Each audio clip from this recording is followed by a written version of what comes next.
আগুন 40 মিনিটের মতো আগুন আমরা কাজ করতেছি পরে দিন বইছি বিছান নেওয়ার জন্য কাজ করে খাওয়া দেখে এটার ভিতরে আগুন লেগে আছে।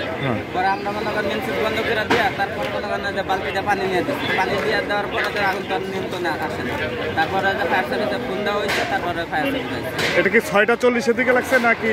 হয় এমনই হবে।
এই আগুন